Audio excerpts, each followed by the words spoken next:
is to take a brave look at your life. Look at your life right now where it is. So let me ask you some questions. As you begin to look out on the future, look out on this year, let's take personal inventory. What has brought you here? As you begin to look at the things that took place this past year, did you get out of it what you wanted? Did you achieve the goals that you set out to achieve? What part of your life or what things did you do that you don't want to be a part of your life? Are there any people, as you begin to look at your life and look at where you want to go and what you want to do, are there any people that might be some dead weight that you need to think about unloading? Because what you have found through that relationship, that it's more toxic than it is nourishing, is more debilitating than it is empowering, and so now you've got to make a decision. See, many of us won't be able to move forward because we're not taking true inventory of our lives. As you begin to look at your emotional, your spiritual, and intellectual development, how many books did you read? How many seminars did you attend? How many classes that you take to begin to develop yourself professionally, to improve your craft or your skill? How many new things that you learn? Just take some personal inventory, just thinking. Beginning to know yourself. What are the things about your past that has influenced you right now? What's your philosophy of life? What are your beliefs, things that you feel very strongly about? What are some of the things that you have picked up along the way that you've been doing them for so long you think that they're you, that you need to begin to re-examine them and perhaps get them out of your life? See, a lot of things we're doing, we do unconsciously because we picked it up somewhere in life. A friend of mine out of Chicago named Rhea Steele, I was at her house to have dinner, and Rhea, who was born in Chicago, has a tremendous southern drawl. After I met her mother, I said, where did Rhea get her southern drawl from? She said, my sisters came up from Kentucky, and they used to be her babysitter. And she picked it up while in their presence. And Rhea still has that drawl. What is it that you've picked up somewhere in life that might be a liability to you? What fear, what beliefs that you're holding on to tenaciously that's no longer allowing your life to work? It's not enabling you to produce the results that you want to produce in your life. And you're still clinging to them. See, as we go into a new world, there's some old behaviors that just won't fit. What are the events? What are the circumstances? What are the people that have shaped you? Just thinking. What are the things that you need to let go? Some things that have cost you pain, that's stifling your growth and development. What are those things? As you begin to look at your profession or your career, what is it that you need to do to begin to upgrade your skills or your knowledge, to continue for you to be competitive in the marketplace? As you begin to look at yourself and ask some of these questions, what is something that you're good at? Are you living your passion? Are you living your dream? What do you regard as your greatest personal achievement? What is the one thing that other people can do to make you most happy? Just think about these things. What would you do if you had 1 year to live and guaranteed success in anything you decided to do? What would that be? What would you do with your life if you had it to live over? Getting to know yourself.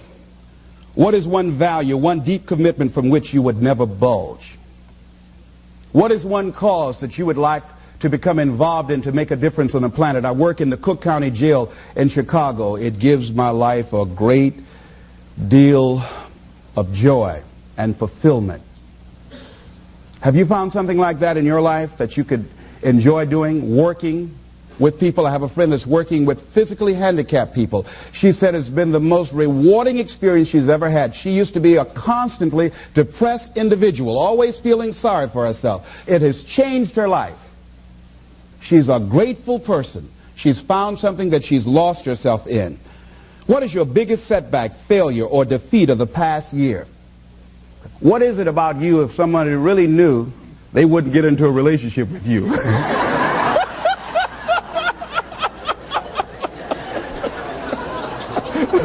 Now don't go tell it. But once you acknowledge what that is, then start working on it and changing it. Change that. It's easy to blame the other person, but start taking ownership for where you are. Are you proud of how you have been living your life? Have you explored your natural talents, your gifts, by enthusiastically trying a variety of activities? Ladies and gentlemen, a lot of us have so much talent and abilities, we just put them back on the back burner or just left them aside someplace. Never did anything with them, never brought them out here. Used to do them extremely well in high school or college, or just had a natural gift and never did anything with it. What are you sitting on? What gifts are you sitting on? Have you resigned yourself to a life feeling that nothing can be done to change your future or your circumstances? Have you been afraid to try something different because you're afraid of how people will react to you or what they will think? Those are some of the things that I suggest that you begin to answer yourself. Now, here are some things that I suggest that you begin to look at working on to develop your character. Some things that will give you some personal strength.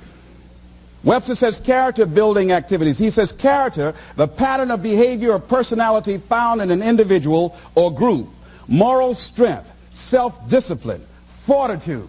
That's what's going to be required in order to begin to manifest your greatness. Now, looking at yourself, one of the things I'm suggesting you look at, what is it that you need to be in the process of doing more of or less of? Like being more direct. So I used to have a problem of not telling people what I actually thought because I didn't want to hurt anybody's feelings. Saying no without feeling guilty. More focused. So I used to be the jack of all trades and master of none. Used to do a lot of things. One year I decided to do one thing well. I looked at all of my talents and I decided the strongest one, my ability as a speaker, that's the one I'm going to focus on. But I'm capable of doing a lot of other things. But only when I decided to focus did I begin to reap the rewards of my talent. And then after you do that, you can begin to expand and use the other talents that you have. Deciding to keep your word. If you just decide, I'm going to keep my word. If I say something, I'm going to do it regardless. Being more considerate. More trusting. More disciplined. Being less fearful. Being more adventurous. Find something that you can look at your life that you say, hey, I know I've got a problem in this area. Being late. I need to take care of that. Procrastinating. I need to deal with that. Not taking care of business. Being seriously not serious. Creating an imbalance in my life where I'm spending more time looking at television or having social fun and not spending enough time working on me. See, most people, ladies and gentlemen, spend more time working on their jobs than they spend working on themselves. They work harder on their jobs than they work on themselves. And whatever we achieve in life, whatever we create, whatever we're able to manifest comes out of the human mind. Now I want you to think about 5 things that if you had the courage to do them, it will give you a feeling of satisfaction and self-respect. Think of 5 things that if you had the courage to do those things, you would feel a tremendous feeling of satisfaction within and self-respect. Take the time to write those things down, whatever they might be to you. It might be in your personal life. It might be in your friendships, your family relationships. It might be in your business. I was negotiating with a friend of mine that I admire a great deal. And this person went back on their agreement. And I did not challenge them on it. Number 1, because of my admiration for her. Number 2, because I really wanted the business, and I think she sensed that. So I didn't want to seem too picky, and I was nervous about it. And I was cowardly, because I should have said, listen, that's not what we agreed to. I should have called her on that. But I didn't want to look bad, or to appear to be negative, or risk losing the business. Look at 5 things that if you had the courage to do those things, that you would do those things. A lot of people say, well, I've been like this all my life. I just can't change. This is the way I am. Dr. Harold Griswold, a psychologist and author of Direct Decision Therapy, said something. He says, when someone says, I can't change, some part of them wants to change, but the payoffs for his present behavior are greater than the payoffs for a changed behavior, or his fear of change is too great. Ladies and gentlemen, it takes courage to live your dreams. It takes courage to manifest your greatness. It takes courage to decide to live, to decide to bring out all of your talents and abilities, to decide to stretch out, to decide to take a chance. It takes courage to be happy, just to be you. I saw a friend who I hadn't seen for a long time. Her whole personality has changed. She was an extroverted, assertive person. But because her husband has a fragile ego, when she's around him, she cows down to him. She plays to him. She's very silent. She doesn't express herself, her feelings. And there are many things she wants to do, but before she even makes a decision of what she wants to do, she checks. How will he handle this? How will he see this? Will this be disruptive in our relationship? A lot of us readjust our behavior and we end up not being who we really are in deference to relationships, men and women. Looking at the word courage, Webster says the attitude of facing and dealing with anything recognized as dangerous, difficult, or painful instead of withdrawing from it. As you begin to look at where you want to go and take personal inventory, it's going to be very uncomfortable. That's why most people don't do it. It's very painful to admit your shortcomings, to admit your weaknesses. It's very painful to do that. It's much easier to withdraw from that and just ignore it. He goes on to say the courage of one's convictions, the courage to do what one thinks is right. As you begin to look at yourself and look at where you want to go with your life, it's very important for you to ask yourself a question as you look at various areas of your life. Is what you are doing right now, is it giving you what you want? If it's not giving you what you want, it's going to take courage to decide to do something differently. It takes courage to enjoy yourself. What are some of the self-defeating behaviors that we become involved in that prevent most people from enjoying themselves? Some people develop the "what's the use" attitude. Why bother? Some people have the "I really don't care." And they convince themselves that they don't care and they don't feel anything. And after a while, they really don't feel anything. Their lives are empty. Some people say, well, it's really not worth the hassle. Just too hard. It doesn't bother me anymore. The fact that I'm not living out my dream. The fact that I'm capable of doing more and I'm not doing it. The fact that I'm content but I'm not fulfilled. The fact that I'm not living my dream. Tom Rusk and Randy Reed in a book called I Want to Change But I Don't Know How said, people go through life many times playing it safe. He says that's the secret hope, that they say to themselves, if I never let myself feel too good, maybe I'll never get hurt too badly. A lot of people don't ever do the things they're capable of doing because they allow themselves to go along with the crowd, following the crowd. Many people have things they want to do, and they find themselves in relationships with people who are addicted to mediocrity, and they allow their behavior to influence their behavior. Following the crowd. Many people don't do it because of the fact that they allow their lack of self-confidence to immobilize them. I remember when I wanted to go into business for years, that was an agonizing thought in my mind. I wouldn't try it, because I didn't believe that I could make it. Of the 5 things that you would like to do if you had the courage to do, I want you to pick one thing. Pick one. And here's how to set it up for yourself that will help free you and get you unstuck. What is the worst thing that can happen if you do it?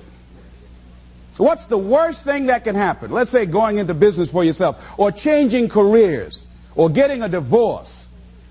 taking some kind of chance of something that you've always thought about doing, but you just haven't done it for whatever reason. What's the worst thing that can happen? Do the worst case scenario.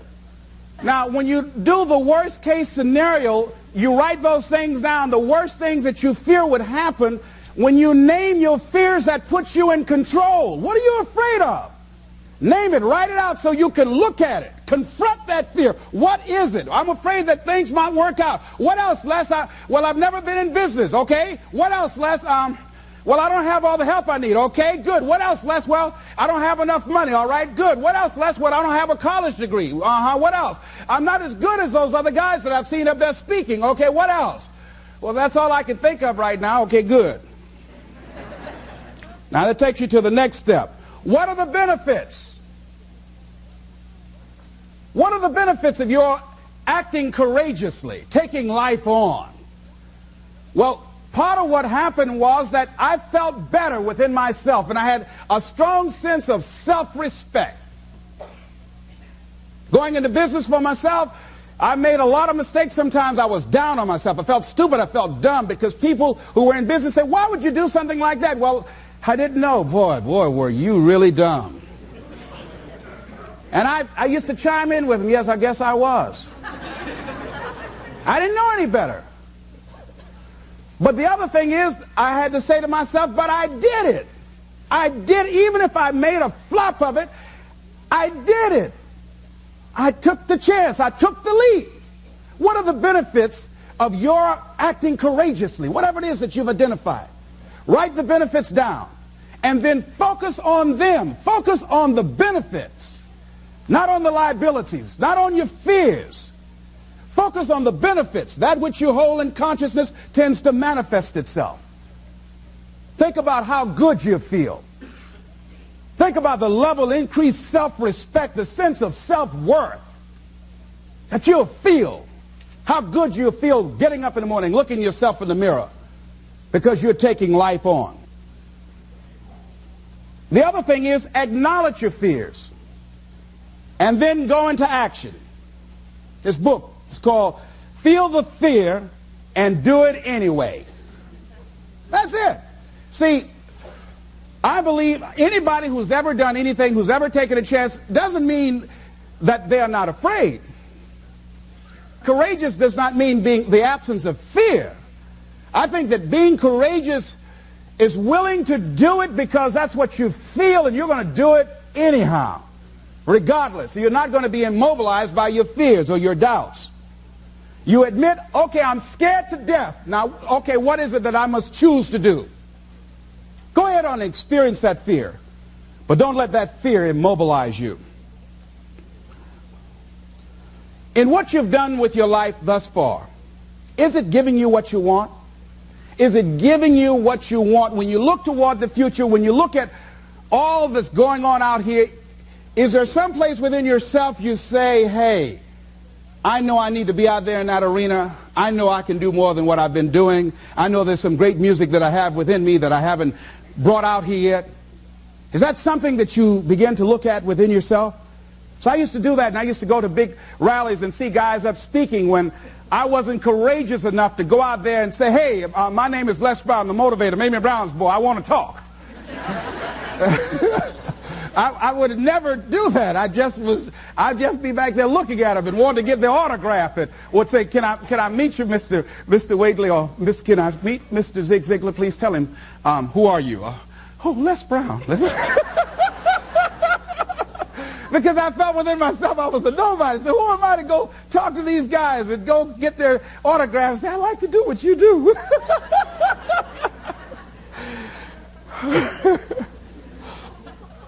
See, I say if you look at your life, and if you're not getting what you want, you owe it to yourself to do something differently.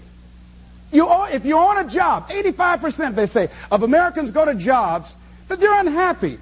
If you're doing something 8 hours a day that you don't like, it's not giving you what you want, it's not giving you a strong feeling of satisfaction and fulfillment, you're miserable, you hate to go there, you're depressed just thinking about it, you sing the "Thank God It's Friday" song every week. It's giving you headaches just thinking about it on Sunday afternoon after the football game goes off. If that's what it is, you owe it to yourself to start strategically working to change directions. See, but you know what most people will do? Most people will resist change. Most people will fight change as if change would be worse than what they're experiencing. See, they know this. They're familiar with this. Most people will not challenge the unknown. They won't just step out there. See, there's certain things that's got to be in place. They got to see it all together. And life isn't like that. That's not how you grow. So as you look at your life, you're saying, I'm not getting what I want. As you begin to look toward the future, begin to know that whatever it takes for you to create that, you've got that in you. You've got that. You've got genius in you. You've got goodness in you. You've got creativeness in you. If you decide to take the initiative to change the current quality of your life, I say to you that you will find that the universe is on your side. That life is on your side. Now, will it be turbulent? Yes. Will it be easy? No, no. Will you have some opposition? Yes. Will I make a lot of mistakes? Yes. Will I get hurt? Yes. Yes. See, a lot of people won't try anything different in life because they don't want to get hurt. Let me tell you something. It's too much pain to duck. Pain is everywhere. You can hide under here. It will come where you are. Really, if I go back here, pain will come. Hey, Les, come on out. It will come. It's everywhere. Viktor Frankl calls it unavoidable suffering. You can't duck it. But most people spend their life not wanting to deal with the pain of rejection, the pain of defeat, the pain of being disappointed, the pain of losing, the pain of failure, the pain of being criticized, the pain of not being liked, the pain. That's called life. Life is full of pain. It's everywhere. But guess what? There's no gain without pain. Now, if you're going to hurt anyhow, get some yardage out of it.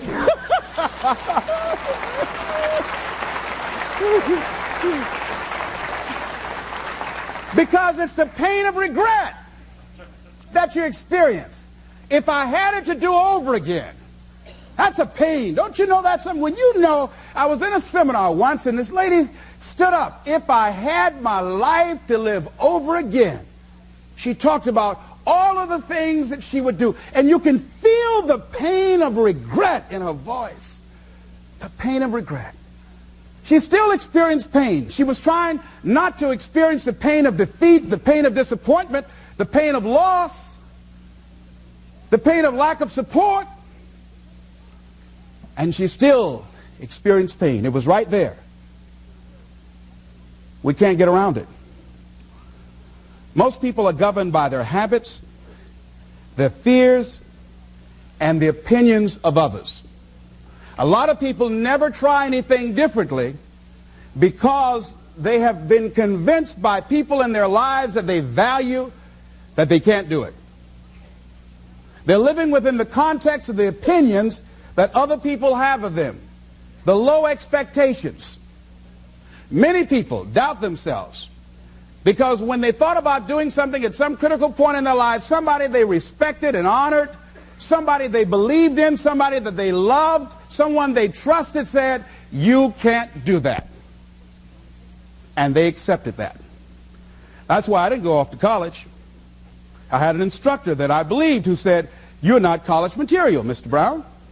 You're not as smart as your brother Wesley or your sister Margaret Ann. You're not college material. Why don't you try and get you a job at the post office? Try and do something with your hand, or go down to the Miami City Sanitation Department and see can you get a job there. Or why don't you try and go into the Army? I took that test, Mr. Tellers, already. And what happened? I failed. I told you. Anybody fail the Army test, you're really in trouble. So I went down to the sanitation department to try and get a job. because that's what I believe was possible for me. As you look at your life, ask yourself the question, what would your life be like? What would your life look like if you decided not to care what people thought of you? What would your life be like if you decided to give up some of your fears? What would your life be like if you decided to become courageous? What would your life be like? If you decided to act on your dream, if you did what you felt in your heart. You know what courageous means? Tom Rusk and Randy Reed said. They said that courage comes from a French word which means of the heart.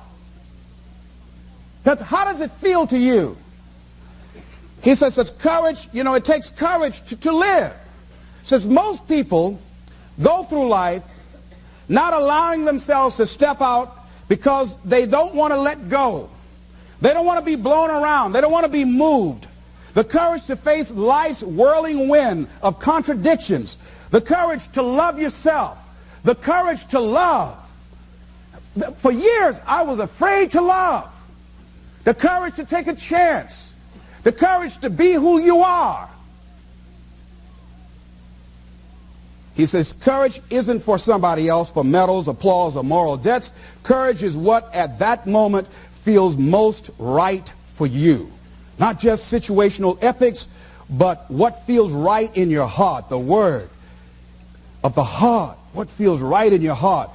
One great philosopher says, cowards die many times before their deaths. The valiant never taste of death but once.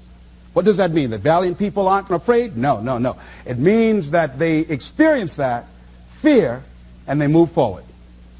They move forward anyhow. Many people are dead now. Many people are allowing their dreams to die. Many people are allowing their ideas to lie dormant and collect dust. Many people have all this talent and ability that they are allowing to be buried inside of them, that they will take with them to their graves because they didn't have the courage to be who they are. And I say, as you begin to look toward the future and manifesting your greatness, it's going to take everything in you, that your life deserves the concentrated effort to begin to look at how is it that I can express more of me? How is it that I can bring my ideas out here now? How is it? And start living with a sense of urgency, because you're here today, you're gone today. Life is unpredictable. It's uncertain. There are no guarantees. No guarantees out here at all. So holding back, what are you waiting on? Ask yourself, what's the benefit of your waiting? What's the benefit of your not living your dream? What's the benefit of not listening to yourself? Oh, please, listen to yourself. You know the feelings. If you start listening to the feelings in your heart, and I'm doing it now more every day, I find that my feelings, I can trust them. And I say to you that as you look toward the future, you look at life on a daily basis, if there's something that you have been given, if you've heard something within yourself that you know that what you're doing now doesn't fit for you, it doesn't work for you, it's not giving you what you want, and there's something else that you want to do, don't allow that inner doubt in you to talk you out of it, to build a case on why you can't have it, to tell you why you're not good enough. You ignore that inner voice and all of the external voices. Don't judge the possibilities for what you can do based upon the circumstances, because the circumstances won't determine who you are. Don't determine what you're able to do based upon your resources. Don't determine what's possible for you based upon where your life is right now. Where your life is right now is not you. That's just what it is right now. But the possibilities for you are unlimited. If you're in a rebuilding process, it's unlimited. If you're coming back from adversity and devastation, it's unlimited of what you can do. That's the capacity of human beings. It doesn't matter how many mistakes you've made. It doesn't matter how many flops you've had. It doesn't matter how much money you've lost. In fact, I see it only as an investment of what you learn from life. Not losses, but investments of what's possible for you. And I say to you that once you start listening to yourself, and as you begin to act on your dream, as you start just trying to find your way, doing what you can with what you have, you will start seeing things opening up for you. You'll start attracting people. You say, where'd they come from?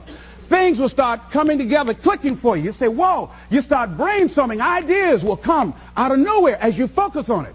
The key to it is to begin to focus on what it is you want to do. Why, Les? Why is that important? Because as you focus on that which you want to do, that which we focus on, that which we give our energy to, it will begin to multiply. It will begin to expand. It will begin to develop your consciousness. And out of that comes your greatness. Out of that comes a commitment. Out of that comes a passion for life. Out of that comes a special power that you have in you that you haven't even called on yet. See, the powers that we have will never reveal themselves if we don't challenge them, if we don't put ourselves in a position where we have to use them. So one of the most important things is reading a book that's a really interesting book called Instant Millionaire, and the guy said, put yourself in a position where you can't retreat, where it's do or die, sink or swim. Here's what you'll find out. You'll develop incredible swimming skills. Or swallow half the pool of life. You'll find yourself stroking unlike you've ever seen before. Through the inspiration of desperation, you'll become more creative than ever before. So what is it? How do we handle that whole piece? Throw your whole self into it. See, most people go at it tentatively. They don't give all their stuff. They don't concentrate. They don't put everything they've got in them. One guy wrote a book called All You Can Do Is All You Can Do. And all you can do is enough. But he said, make sure you do all you can do. And if we're honest this evening, we know that we haven't done all we can do. So as we look at the future, we can decide that from this day forward, as I look at my personal relationships, if I look at my professional relationships, if I look at my family relationships, as I look at all the dimensions of my life, looking at myself mentally, emotionally, and spiritually, I'm going to do all I can do to develop me, to bring my talent out here, to make a contribution to life.